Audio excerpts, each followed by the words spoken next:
Good evening, Mayor and Council. My name is Chris Wall, and I'm a former patrol sergeant with the City of Elgin Police Department.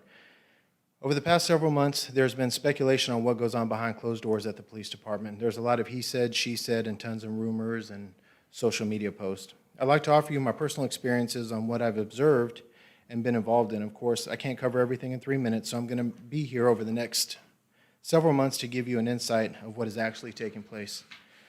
My first thought was to give you my personal experience of how I was physically threatened, belittled, and at one time even directed to change an internal affairs investigation report that supported the chief's personal agenda and not the truth of the investigation.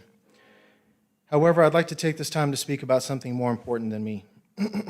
You see, after I submitted my formal complaint on the chief of police, Patrick South, via my attorney, we were set to have a meeting with the city manager, Tom Mattis. The meeting was set for June 26, 2020 at City Hall. When my attorney and I arrived, we met with Mr. Mattis and Ms. Sanders in the council chambers to discuss my complaint. During the conversation, after describing what had taken place during the incident between the chief and I, Mr. Mattis asked me what I wanted him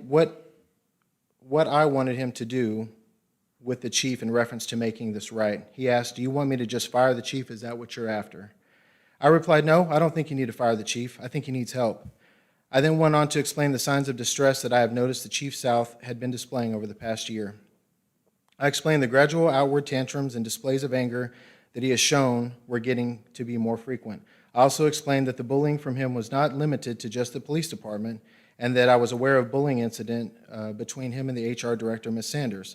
I was told this by Commander Noble that the chief was not allowed in Ms. Sanders' office without an escort because of his aggressive manner towards her.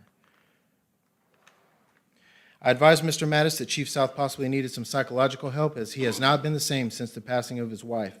Mr. Mattis asked me if I was in the position to make such a recommendation, and I said yes. As a 20-year police officer, I have training and extensive personal on-the-job experience with identifying signs of mental distress, mental illness, depression, and other indicators signaling a lack of healthy mental well-being. In my 2.5 years here alone at the Elgin Police Department, I've been directly involved with several emergency detention orders. An order of this kind is an action taken by a police officer when he has cause to believe a person must be immediately restrained because he or she exhibits behavior that is a current threat to their life or others. They must be detained in a mental health facility and examined by a physician within 48 hours. Now, this example is extreme. However, I have the training and experience to see different levels of distress and what steps need to be taken to help those who are having difficulty.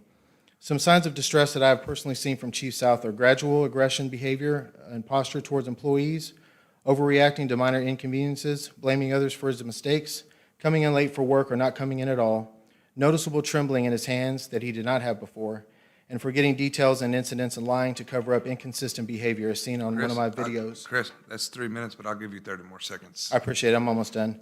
And many other indicators. So I'm not a disgruntled employee. I wanted Mr. Mattis to get Chief South help, and I'm quite sure based on how this administration has handled themselves over the past few months, this has not happened. I urge the council and the mayor to look closer into getting this man help he desperately needs.